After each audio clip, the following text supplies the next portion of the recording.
Hey, good afternoon, everybody. I just want to share this video with you real quick, just as an introduction to the new segment that I'll be adding to my Return to the Top live stream podcast.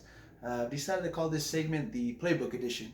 And basically, in this Playbook Edition, I'll be sharing valuable lessons that I learned from the people that I interviewed.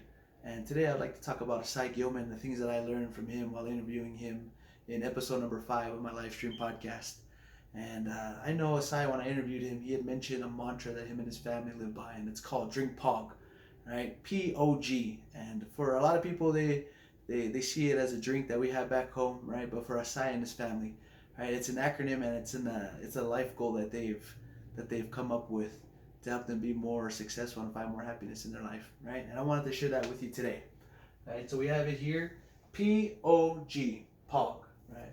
The P stands for passionate with your purpose, right? When I think passion, when I think purpose, right, I think of passion as the what, and I think of purpose as the why, right? So when we think of passion, we think, what do we love? What do we value? It's more of an intrinsic type of thing. It's more of an emotion, right? But when we think of purpose, right, it's our why.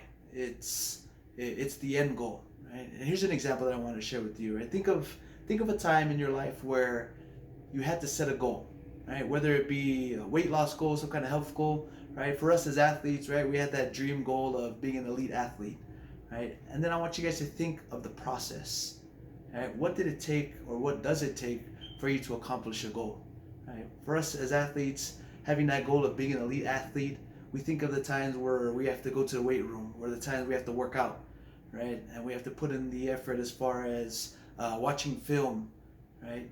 For those of you who've been in that experience before, you know that it's a draining experience, right? It drains you physically, it drains you mentally, it drains you emotionally, right? But you're supposed to learn how to overcome those challenges.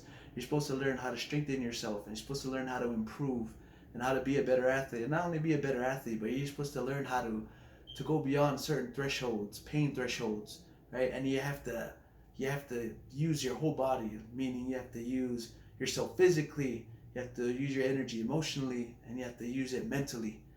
And so these are the things that it takes. And for those of you who can relate, or even people who have set other goals, right? We all can share the same thing as far as our experience, right? Everybody who's set a goal in their life, right, have sensed or experienced some level of discomfort while they were trying to accomplish their goal.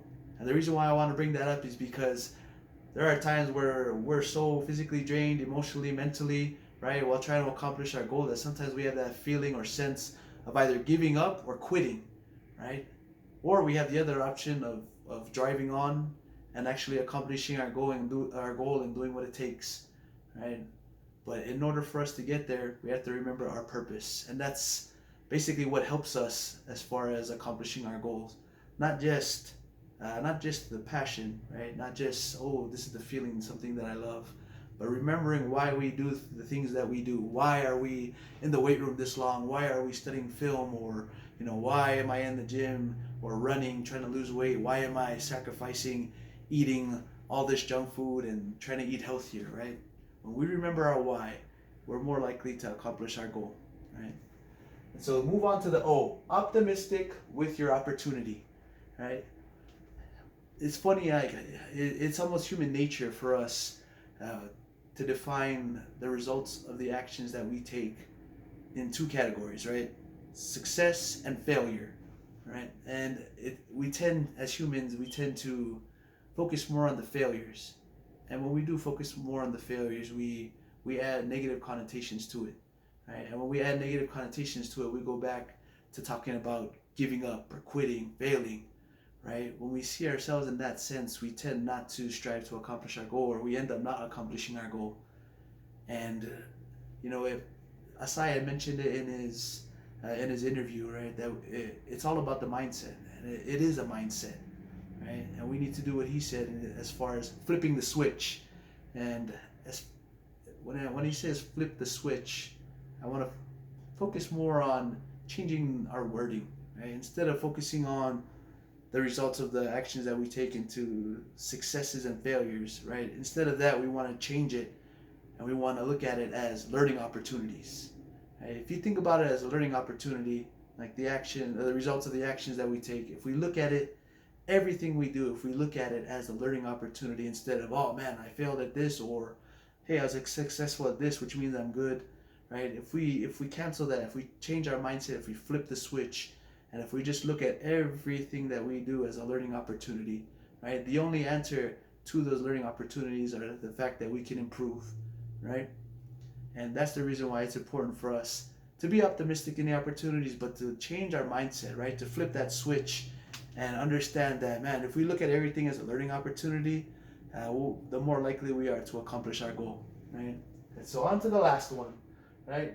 The G, constantly being grateful, right? It's funny, there's actual scientific research, right, that talks about just the overall physical, emotional, and mental improvement in your health if you are when the mind is in a state of gratitude, right? And beyond the scientific research, there's a guy by the name of Jim Quick. He's a world renowned brain coach, right? And he mentioned this quote in one of his podcasts that I listen to every day, and he says, "It's not happy people who are thankful; it's thankful people that are who are happy." Right? Think about that. Let it sink in for a second. Right? It's not happy people who are thankful; it's thankful people who are happy.